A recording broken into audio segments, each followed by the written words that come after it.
sponsor saya juga Rabu Saramala dengan NIK 0602042443. Perkenalkan, nama saya Mariska Rosa Aprilia dengan NIM 06020424444. Di sini akan mempresentasikan tentang memahami ilmu nasih dan mansukh.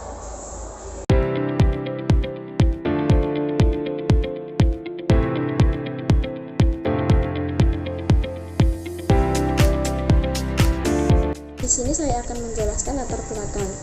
Al-Quran adalah kalamullah yang merupakan mukjizat bagi Nabi Muhammad SAW.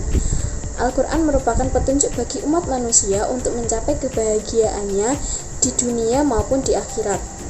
Dari awal hingga akhir, Al-Quran merupakan satu kesatuan yang utuh. Dalam Al-Quran terkandung banyak hikmah dan pelajaran. Al-Quran diturunkan secara berangsur-angsur. Dalam penjelasan Al-Quran, ada yang dikemukakan secara terperinci, ada pula yang garis besarnya saja, ada yang khusus, ada yang masih bersifat umum dan global. Ada ayat-ayat yang sepintas selalu menunjukkan adanya gejala kontradiksi yang menurut Quraisy Shihab, para ulama berbeda pendapat tentang bagaimana menghadapi ayat-ayat tersebut, sehingga timbul pembahasan tentang nasih dan mansukh. Saya akan menyebutkan ada berapa saja rumusan masalah yang terdapat di dalam makalah ini. Nomor 1, apa pengertian nasakh, nasih, dan mansukh? Nomor 2, apa saja persamaan dan perbedaan nasakh dan tasykh? Nomor 3, apa itu urgensi ilmu nasakh?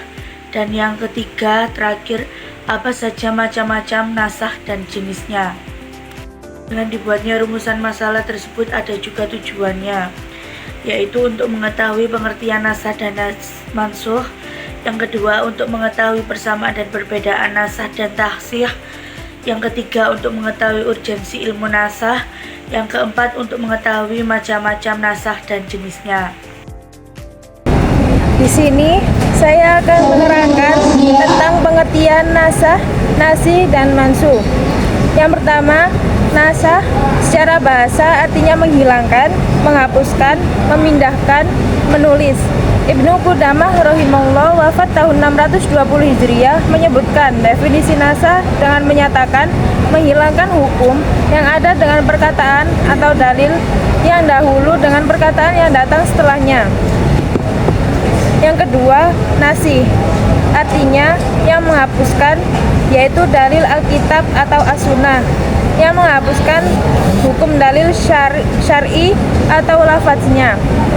Pada hakikatnya, nasih atau yang menghapuskan adalah Allah Azza wa Jalla. Secara harfiah berarti penghapus atau pembatal. Dalam istilah hukum Islam, nasih merujuk pada ketentuan yang membatalkan atau mengubah ketentuan hukum sebelumnya. Yang ketiga, ada mansukh. Mansukh artinya yang dihapuskan, yaitu hukum dalil syar'i atau lafadznya yang dihapuskan. Maka secara etimologi, mansukh artinya suatu hal yang diganti. Sedangkan secara istilah atau terminologi, mansukh diartikan sebagai hukum syara yang menempati posisi awal yang belum diubah dan belum diganti dengan hukum syara yang datang kemudian. Kemudian, perbedaan nasakh dan taksis adalah taksis menjelaskan bahwa apa yang keluar dari keumuman suatu lafaz tidak dimaksudkan untuk memberi petunjuk dengan lafaz itu. Sedangkan nasakh menjelaskan bahwa apa yang keluar dari keumuman suatu lafaz tidak bermaksud menciptakan beban hukum, meskipun dari segi lafaznya menunjukkan demikian. Selanjutnya, saya akan menerangkan tentang urgensi ilmu nasakh. Ilmu nasakh memiliki urgensi yang penting, diantaranya pertama, mengetahui nasih dan mansukh dapat membantu umat Islam untuk tidak mengerjakan apa yang tidak lagi diperintahkan dan tidak mengabaikan apa yang telah diperintahkan Allah. Untuk yang kedua, mengetahui nasakh dapat mengasah keimanan akan kemujizatan Al-Quran.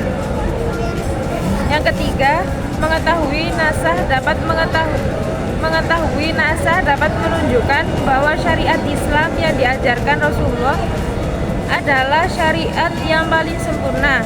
Mengetahui nasah dapat membantu memahami perkembangan persoalan hukum Islam yang semakin kompleks. Menyebutkan macam-macam nasah. Macam-macam nasah dibagi menjadi 4. Yang pertama yaitu hubungan Al-Quran dengan Al-Quran. Yang kedua Al-Quran dengan As-Sunnah. Yang ketiga As-Sunnah dimansuk dengan Al-Quran. Dan yang keempat As-Sunnah dimansuk dengan As-Sunnah. Yang pertama Al-Quran dengan Al-Quran. Maksudnya bahwa hukum ataupun dalil yang mulanya ditentukan oleh Al-Quran maka digantikan atau dinasahkan oleh dalil Al-Quran juga. Mengenai nasah ini dapat varian perspektif oleh para ulama tentang diterima atau tidaknya. Dan yang kedua, hubungan Al-Quran dengan As-Sunnah. Maksudnya adalah suatu hukum tersebut mulanya ada dalam dalil Al-Quran, kemudian digantikan nasah dengan dalil As-Sunnah. Dan yang ketiga, As-Sunnah dimansukh dengan Al-Quran. Contoh jenis ini adalah syariat sholat menghadap Baitul Maqdis. Yang ini berdasarkan sunnah, dihapuskannya dengan firman Allah, sungguh kami sering melihat mukamu menengah ke langit, maka sungguh kami akan memalingkanmu ke kiblat yang kamu sukai.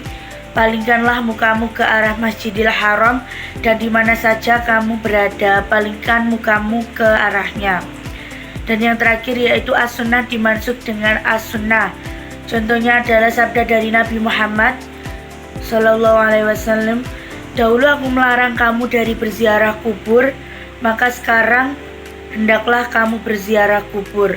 Dengan penjelasan di atas jelaslah bahwa di dalam Al-Quran ada nasih, yaitu ayat yang menghapus hukum yang sudah ada sebelumnya, dan mansuh, ayat yang dihapus hukumnya atau lafadznya. Berikut adalah kesimpulan dari materi yang telah kami sampaikan.